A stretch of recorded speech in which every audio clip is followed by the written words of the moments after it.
Halo guys, jumpa lagi dengan Teknode di sini. Dan kali ini kita akan mereview sebuah barang yang sangat menarik ya, terutama bagi kalian para pelajar yang lagi nyari sebuah mouse. Nah, di luar sana tentu saja banyak yang menjual untuk mouse yang wireless ya. Tapi rata-rata itu memang untuk yang di harga sekitar 100 ribuan atau bahkan 100 ribuan ke bawah, itu rata-rata masih menggunakan baterai ya teman-teman. Nah, untuk penggunaan baterainya sendiri itu ada yang awet, ada yang enggak. Bahkan hanya mungkin sekitar 1 bulanan mungkin sudah ada yang mati ya guys. Nah, pastinya juga beberapa dari teman-teman akan mencari mouse yang bisa di rechargeable ya, agar tidak perlu repot-repot untuk mengganti baterainya.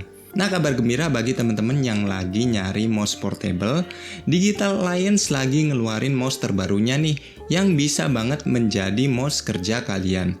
Karena untuk harganya sendiri bisa dibilang relatif murah, di angka sekitar 170-an, kalian sudah bisa mendapatkan sebuah mouse yang wireless dan juga kemudian untuk baterainya bisa dicas juga ya.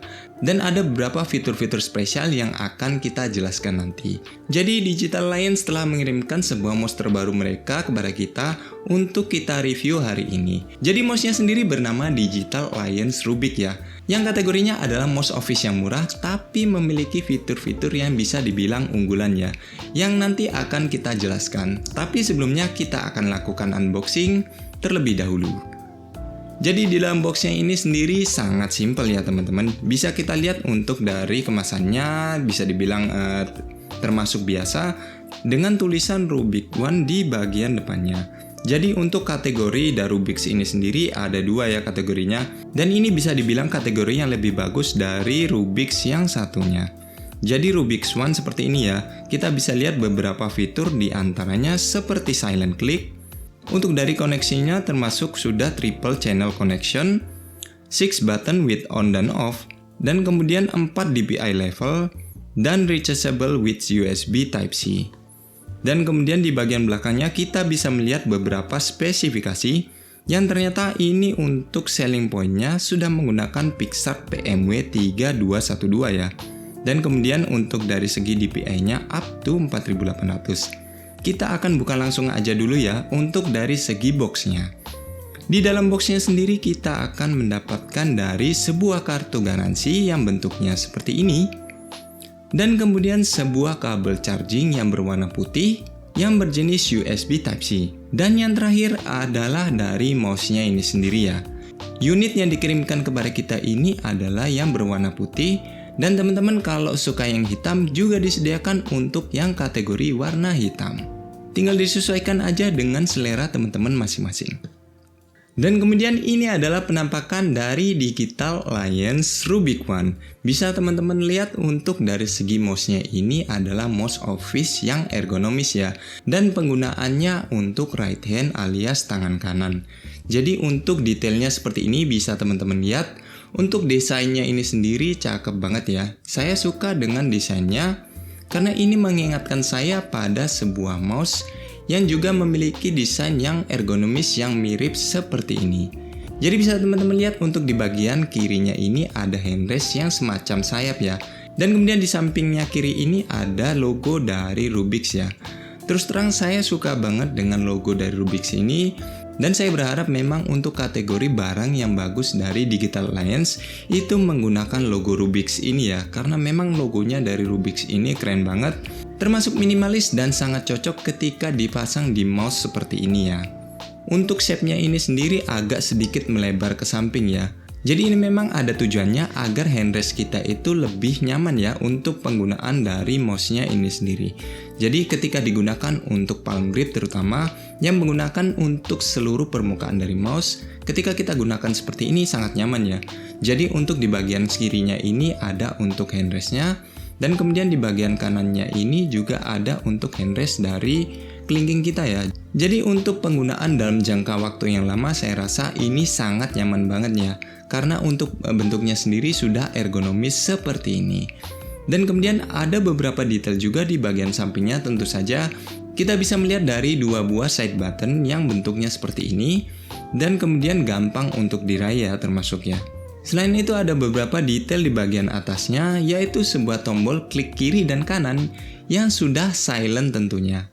Jadi ketika kita klik seperti ini, maka tidak seberapa kedengerannya guys. Karena untuk tipenya ini sendiri, untuk dari jenis kliknya adalah silent ya. Dan untuk dari jenis switchnya sudah menggunakan switch dari Huano. Jadi ini sudah termasuk switch yang bagus ya ketika digunakan untuk dari segi kliknya.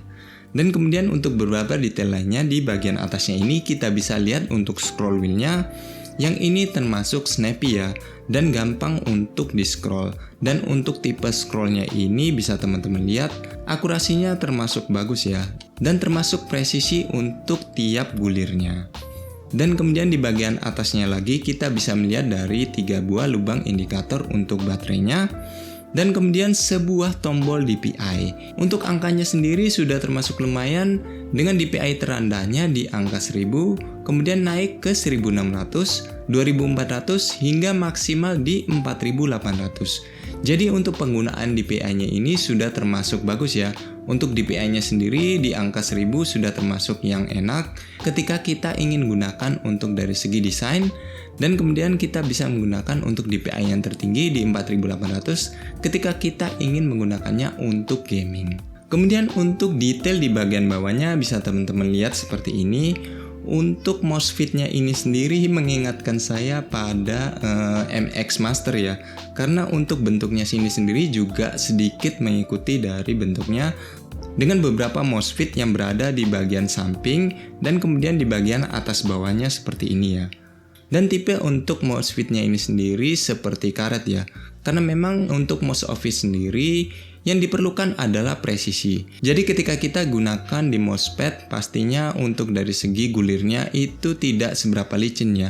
Karena untuk dari MOSFET-nya ini sendiri adalah jenisnya seperti karet. Dan kemudian ada beberapa detail lagi di bagian bawahnya, seperti kita bisa lihat dari sebuah tombol switch yang bisa kita gunakan untuk dari segi triple connection. Nah, maksudnya apa sih teman-teman triple connection di sini? Jadi memang Digital Alliance Rubik One ini sudah menggunakan 3 jenis koneksi ya. Tapi maksudnya di sini 3 jenis koneksi adalah yang pertama untuk dari segi koneksi 2,4 GHz dan 2 koneksi lainnya adalah berupa dari Bluetooth ya teman-teman. Jadi triple connection itu tadi bisa berguna banget ketika kita ingin menggunakan 3 device sekaligus.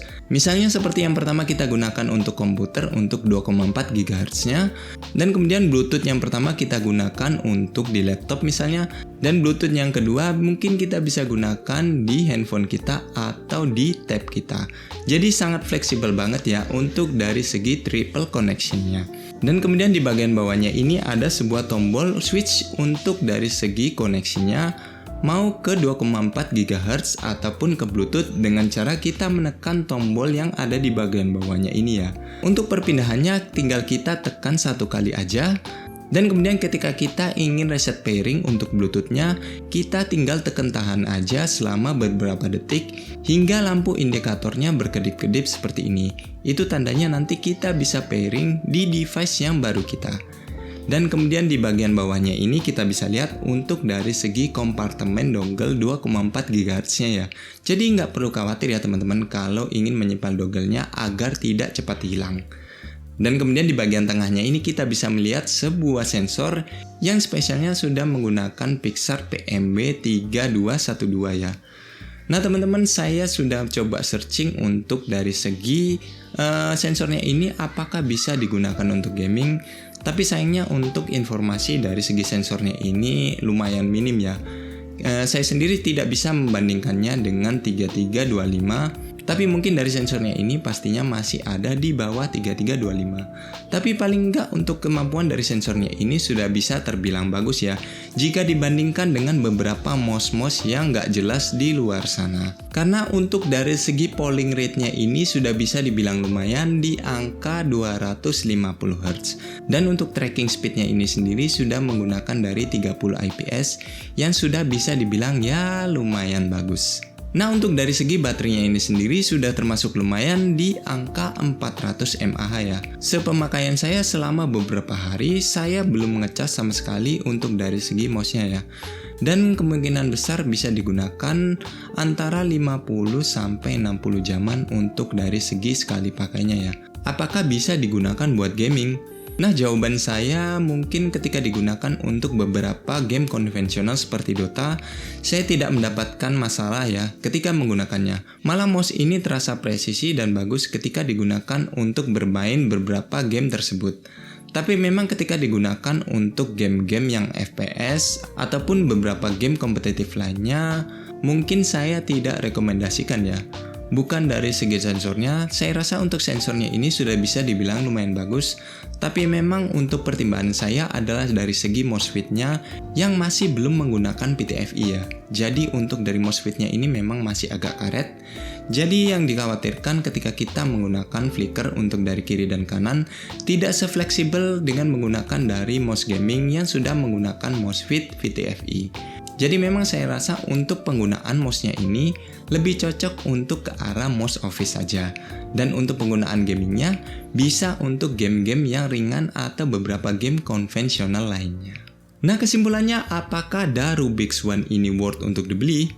Tidak diragukan lagi ya, termasuk worth untuk dimiliki. Jadi di harga sekitar 170-an kita bisa mendapatkan sebuah mouse yang bagus yang sudah menggunakan dari triple connection, 2 Bluetooth dan 1 2,4 GHz. Kemudian untuk dari segi beberapa speknya sudah termasuk bagus dan sedikit sudah termasuk untuk kategori gaming ya. Jadi saya rasa untuk sensor dan kliknya ini sudah tidak perlu diragukan.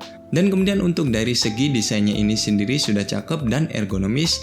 Jadi ketika kita gunakan dalam jangka waktu yang lama tidak ada masalah sama sekali ya. Dan termasuk nyaman untuk penggunaannya. Oke guys, sekian dulu review hari ini. Saya ucapkan terima kasih sudah mau menonton sampai habis. Dan kita akan jumpa lagi pada episode berikutnya.